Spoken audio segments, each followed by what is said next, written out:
ओम शांति। 5 अक्टूबर 2022 के ईश्वरीय महावाक्य। पहले सुनते हैं मुरली के मुख्य पॉइंट्स। बाबा ने कहा, माया ने तुम सबकी बुद्धि को तुच्छ बना दिया था। अभी बाप ने आकर फिर से तुम्हारी दूरादेशी बुद्धि बनाई है। दूर देश में रहने वाला बाप तुमको वरदान देते हैं, बच्चे विशाल बुद्धि भव। तुम जितनी जितनी धारणा करेंगे उतना विशाल बुद्धि बनेंगे और फिर उतनी ही कमाई करेंगे। दूरादेशी अर्थात दूर के रहने वाले की याद, और विशाल बुद्धि अर्थात सारे सृष्टि के आदि मध्य अंत का ज्ञान अब तुम्हारी बुद्धि में है। फिर बाबा ने कहा, कई बच्चों में भले ज्ञान तो बहुत है परंतु दूरादेशी कम है, अर्थात बाप की याद में कम रहते हैं। कहते भी हैं, एक तू जो मिला तो सब कुछ मिला। जब एक से ही सब कुछ प्राप्ति हो जाती है तो ऐसे साजन से कितना लव होना चाहिए। पहले तुम हीरे जैसे थे, अब कौड़ी जैसे बने हो। अब फिर से बाप तुमको हीरे जैसा बनाते हैं। जो देवता कुल का होगा वही ज्ञान को समझ ब्राह्मण बनेगा। जब तक कोई ब्राह्मण ना बने तब तक बाप से वर्षा ले ना सके। किसी ने थोड़ा भी ज्ञान सुना तो प्रजा बन जाएंगे। अगर विकार में जाता रहेगा तो उनको सजा भोगनी पड़ेगी। और लास्ट में बाबा ने कहा, यह बड़ी गुह्य ज्ञान की बातें हैं। जबकि तुमने जान लिया है तो ख्याल आना चाहिए औरों को भी दूरादेशी कैसे बनाएं। यह औना रहना चाहिए कि कैसे औरों को दुबन से निकालूं। और अब सुनते हैं महावाक्यों को विस्तार से। मुरली का सार। मीठे बच्चे, इस समय तुम्हारा यह जन्म हीरे समान है, क्योंकि तुम ईश्वरीय संतान बने हो। स्वयं ईश्वर तुम्हें पढ़ाते हैं। तुम दूरादेशी विशाल बुद्धि बनते हो। प्रश्न, तुम बच्चे किस पुरुषार्थ से दूरादेशी और विशाल बुद्धि बन रहे हो? उत्तर, बाप की याद से दूरादेशी और पढ़ाई से विशाल बुद्धि बनते हो। दूरादेशी अर्थात दूर देश में रहने वाले बाप को याद करना। मन मना भव का अर्थ है दूरादेशी होना। विशाल बुद्धि अर्थात सृष्टि के आदि मध्य अंत का ज्ञान बुद्धि में हो। तुम्हें पहले दूरादेशी फिर विशाल बुद्धि बनना है। गीत हमारे तीर्थ न्यारे हैं। ओम शांति। बच्चों ने गीत सुना कि हमारे तीर्थ न्यारे हैं। हमारा तीर्थ बहुत दूर है, इसलिए बच्चों को कहा जाता है दूरादेशी भव।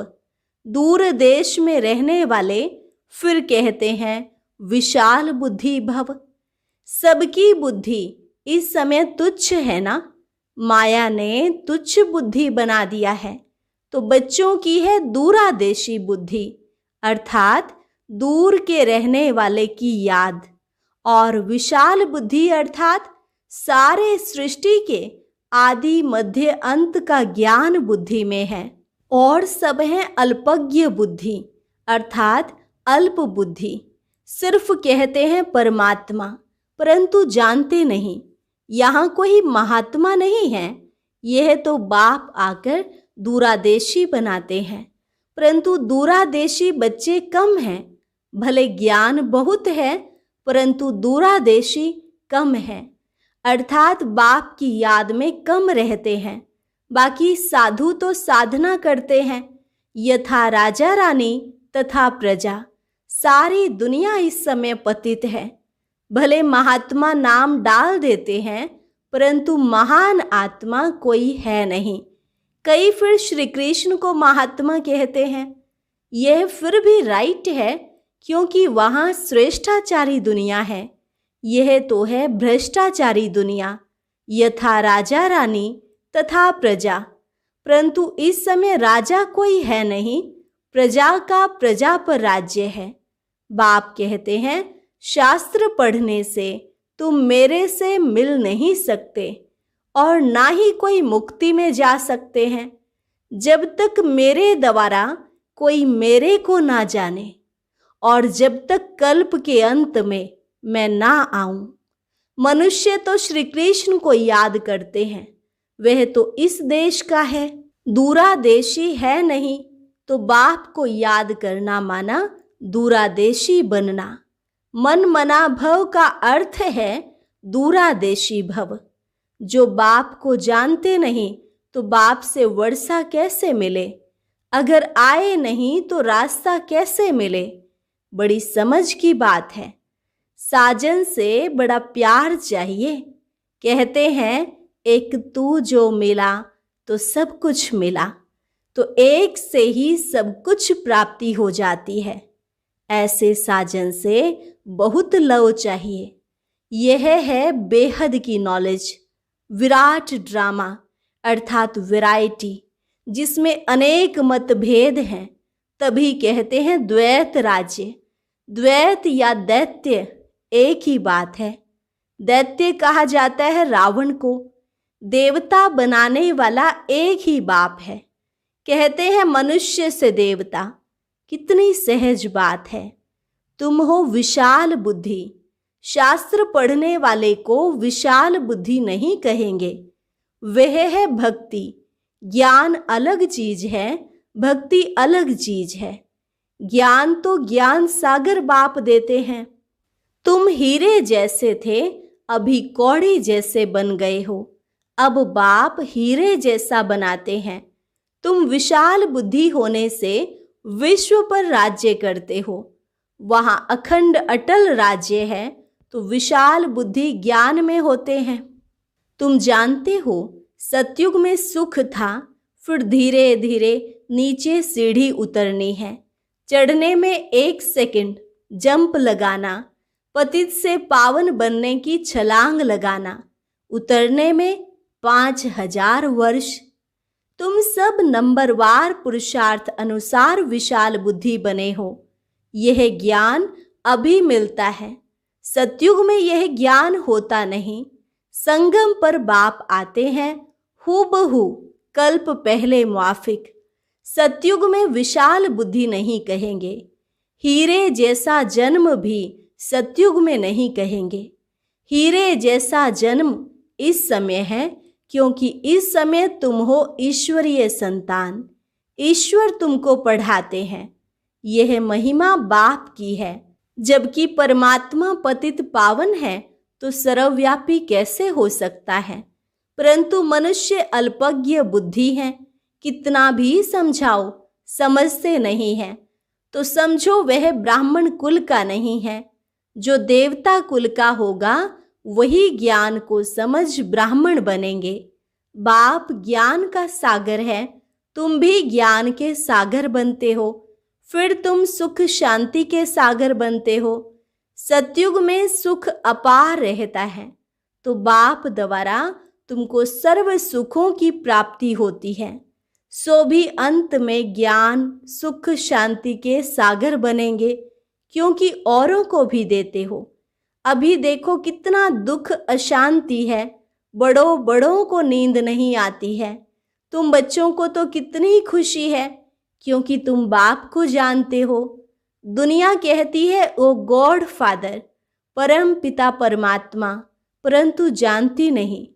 कितने समय से भक्त भक्ति करते याद करते आए हैं, जानते कुछ नहीं। बाप अपना और अपनी रचना का परिचय खुद आकर देते हैं। तुमको औरों को देना है। तुम जानते हो यह बाप है, कोई महात्मा नहीं है। बाप को ख्याल आया, फॉर्म में लिखा, तो आप किससे मिलने आए हो? तो कहेंगे महात्मा से। बोलो महात्मा तो यह है नहीं, नाम है ब्रह्मा कुमार कुमारियां, तो इनका बाप प्रजापिता ब्रह्मा होगा ना। तो महात्मा कैसे हुआ? आर्ग्यू करने वाले अच्छे चाहिए, बुद्धि वाला चाहिए। समझो वह लिख कर भी जाते हैं, परंतु समझ से कुछ भी नहीं, बिल्कुल बुद्धू हैं। शक्ल से मालूम पड़ जाता है, बुद्धि में ज्ञान नहीं है। शिव बाबा तो जानते हैं अंतर्यामी है, यह बाबा तो बाहरयामी है। बाप कहते हैं मैं आता ही उस तन में हूँ जो पहला नंबर है, अब लास्ट में है। इनमें प्रवेश करता हूँ क्योंकि इनको फिर वही नारायण बनना है, तो इनको इस तन को देने का किराया मिलता है। तब तो कहते हैं सौभाग्यशाली रथ। भागीरथ ने कोई पानी की गंगा नहीं लाई। यह गुह्य ज्ञान की बातें हैं जो रावण मत पर होने कारण मनुष्य समझते नहीं है। अब तुमने समझा है तो औरों को समझाने की युक्ति निकालो। तुमको ख्याल आना चाहिए कि औरों को कैसे दूरादेशी बनाएं, कैसे बाप का परिचय दें। वह ब्रह्म को याद करते हैं। ब्रह्म तो तत्व है जहाँ परमात्मा रहते हैं, परंतु वह ब्रह्म को ही परमात्मा समझते हैं। जैसे हिंदू कोई धर्म नहीं है, हिंदुस्तान में रहने के कारण हिंदू नाम रख दिया है। वास्तव में हिंदुस्तान तो रहने का स्थान है, ब्रह्म तत्व भी परमात्मा के रहने का स्थान है, परंतु मनुष्यों की अल्प बुद्धि होने के कारण समझते नहीं। यहाँ ज्ञान की बात है। दुनिया की बातों को तो सब अच्छी तरह जानते हैं। यह खुद जौहरी था तो सब कुछ जानता था, बाकी ज्ञान की बातों में अल्प बुद्धि, तुच्छ बुद्धि थे, कुछ नहीं जानते थे। तो बाबा आकर पहचान देते हैं। जब तक कोई ब्राह्मण ना बने तो बाप से वर्षा ले ना सके। प्रजा तो बननी है। किसी ने भी थोड़ा सुना तो प्रजा बन जाएंगे। अगर विकार में जाता रहेगा तो उनको सजा भोगनी पड़ेगी, फिर आकर साधारण प्रजा बनेंगे। अभी सबका मौत है, कब्र दाखिल होना ही है, कब्रिस्तान बनना ही है। इस समय मनुष्यों की कोई वैल्यू नहीं है, तुम्हारी भी नहीं थी, अब वैल्यू बन रही है। बाकी जब विनाश होगा तो मच्छरों सदृश्य मरेंगे। जैसे दीपावली पर मच्छर कितना मरते हैं, तो सबको मरना है ही, क्योंकि सबको घर वापस जाना है। सतयुग में यह नहीं कहेंगे कि यह मरा, क्योंकि वहां अकाले मृत्यु होता नहीं, काल पर जीत पाते हैं। मरना शब्द वहां नहीं होता। सतयुग में जानते हैं हम मरते नहीं हैं, सिर्फ एक पुराना चोला छोड़ नया लेते हैं, सो भी समय पर। सर्प का मिसाल है कि पुरानी खाल छोड़ नई लेते हैं, तो सर्प का मिसाल सतयुग से लगता है, यहाँ से नहीं। भ्रमरी का मिसाल यहाँ का ही है। सन्यासी भी यह मिसाल देते हैं, क्योंकि यहाँ का ही यादगार भक्ति मार्ग में चलता है। अभी तुम बच्चे जितनी जितनी धारणा करेंगे उतना विशाल बुद्धि बनेंगे, उतना कमाई करेंगे। जैसे सर्जन जितनी विशाल बुद्धि वाला होता है, जितनी दवाई आदि बुद्धि में अधिक रखता है, उतना कमाई करता है। तो यहाँ भी ऐसे हैं, कोई 250 रुपया कमाई करते, कोई तो फिर हजारों कमाते हैं। कोई राजा को ठीक कर दिया तो लाख लाख भी दे देते हैं। यहाँ भी ऐसे ही है। कोई को तो ज्ञान के पॉइंट्स की धारणा नहीं, और कोई तो बड़े दूरादेशी विशाल बुद्धि हैं, तो औरों को भी बनाते हैं। पहले दूरादेशी, पीछे विशाल बुद्धि कहेंगे। समझने की बात है ना। ब्राह्मणों जैसा सौभाग्यशाली कोई है नहीं, एकदम सबको ऊपर ले जाते हैं। ऊपर में परमात्मा है ना, तो उसका परिचय देते हैं। तो तुम जानकार हो ना। बच्चों को तो बाप की जानकारी होती ही है। अब पारलौकिक बाप आए हैं तुमको पावन बनाकर वापस ले जाने के लिए। एक खेरूत, खेती करने वाली बच्ची की कहानी है ना, कि राजा बच्ची को ले आया, उसे अच्छा नहीं लगा तो उनको वापस भेज दिया। यहाँ भी ऐसे हैं जिनकी बुद्धि में ज्ञान की धारणा नहीं होती है तो वह खुद ही चले जाते हैं। इसमें बाप क्या करे? समझाने वाला तो है परमपिता परमात्मा। वह ब्रह्मा द्वारा वेदों शास्त्रों का सार सुनाते हैं कि वेद शास्त्र कोई धर्म शास्त्र है नहीं, यह तो पत्ते हैं, बाल बच्चे हैं। मुख्य धर्म है 4, उसमें ब्राह्मण धर्म भी है मुख्य। हीरे जैसा जन्म देवताओं का नहीं कहेंगे, क्योंकि यह कल्याणकारी लीप धर्माऊ युग है। लीप मास धर्माऊ को कहते हैं। यह है संगम युग, कल्याणकारी। और जितने भी युग हैं वहाँ अकल्याण ही होता है, क्योंकि डिग्री कम होती जाती है, दिन प्रतिदिन कला कम ही होती जाती है। यह युग ही है कल्याणकारी। तो हर एक को माथा मारना पड़े कि औरों को कैसे समझाएं। यूं तो उस्ताद बता रहे हैं कि रास्ता कैसे बताओ, फिर हर एक का धंधा अपना अपना है। तो यह आना चाहिए कि कैसे औरों को दुबन दलदल से निकालूं। कई तो दलदल से निकलने जाते हैं फिर खुद फंस जाते हैं। तो समझाने की बड़ी युक्ति चाहिए। पहले अल्फ को समझाओ तो बेबादशाही को भी जान जाए और सृष्टि चक्र को भी जान जाए। पहले अल्फ को तो जानो। कोई 1000 दफ़ा लिख कर दें कि अल्फ कौन है, तब यहाँ बैठ सके। कई तो ब्लड से भी लिख कर देते हैं फिर चले जाते हैं। माया कोई कम थोड़े ही है। अच्छा, मीठे मीठे सिकिलधे बच्चों प्रति माता पिता बाप दादा का याद प्यार और गुड मॉर्निंग। रूहानी बाप की रूहानी बच्चों को नमस्ते। रूहानी बच्चों की रूहानी बाप दादा को नमस्ते नमस्ते, गुड मॉर्निंग। धारणा के लिए मुख्य सार। पहली पॉइंट, दूरादेशी बन बाप की याद में रहना है और दूसरों को दूर देश में रहने वाले बाप का परिचय देना है। दूसरी पॉइंट, कल्याणकारी युग में सभी का कल्याण करने की युक्ति निकालनी है। सबको दुबन दलदल से निकालने की सेवा करनी है। वरदान, सदा उमंग उत्साह के पंखों द्वारा उड़ती कला की स्थिति का अनुभव करने वाले कर्म योगी भव। सदा उमंग उत्साह के पंखों द्वारा उड़ती कला की स्थिति का अनुभव करने वाले कर्म योगी भव। उमंग उत्साह आप ब्राह्मणों के उड़ती कला के पंख हैं। अगर कार्य अर्थ नीचे भी आते हो तो उड़ती कला की स्थिति से कर्म योगी बन कर्म में आते हो। यह उमंग उत्साह ब्राह्मणों के लिए बड़े से बड़ी शक्ति है। नीरस जीवन नहीं है। उमंग उत्साह का रस है तो कभी दिल शिकस्त नहीं हो सकते, सदा दिल खुश। उमंग उत्साह तूफान को भी तोहफा बना देता है। परीक्षा व समस्या को मनोरंजन अनुभव कराता है। स्लोगन, जो अशरीरी स्थिति के अभ्यासी हैं उन्हें शरीर की आकर्षण आकर्षित नहीं कर सकती। जो अशरीरी स्थिति के अभ्यासी हैं उन्हें शरीर की आकर्षण आकर्षित नहीं कर सकती।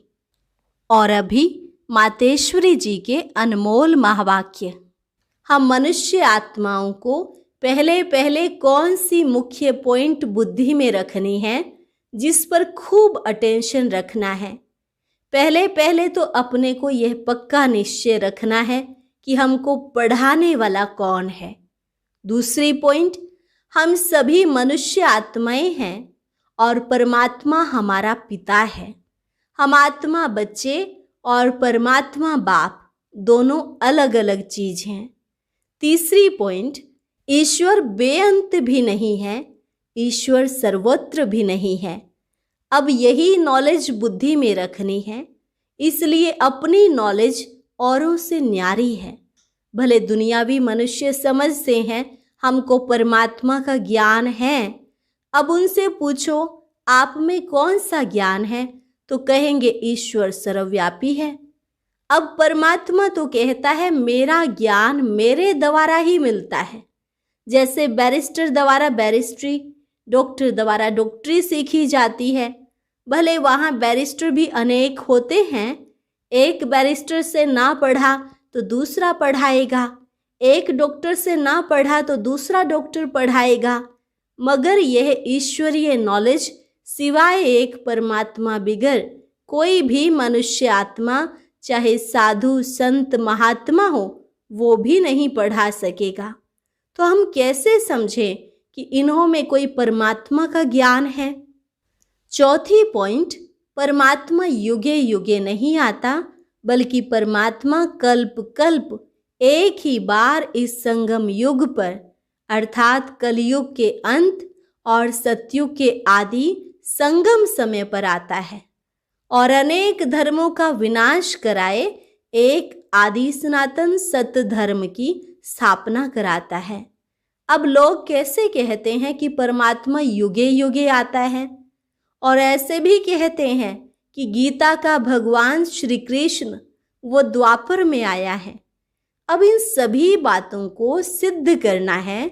गीता का भगवान श्री कृष्ण नहीं है, शिव परमात्मा है, और वो भी द्वापर में नहीं आता, संगम समय पर आया है। पांचवी पॉइंट, गुरु बिगर घोर अंधियारा कैसे हुआ? वो गुरु कौन है? मनुष्य सृष्टि उल्टा झाड़ कैसे है? और हमको अपने 5 विकारों पर जीत कैसे पहननी है?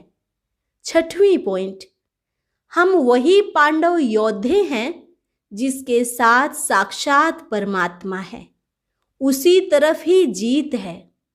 और 7वीं पॉइंट, परमात्मा खुद सर्वशक्तिवान है, तो जिन्होंने परमात्मा का पूरा साथ लिया है उन्हों को ही परमात्मा द्वारा लाइट माइट दोनों ताज मिलते हैं।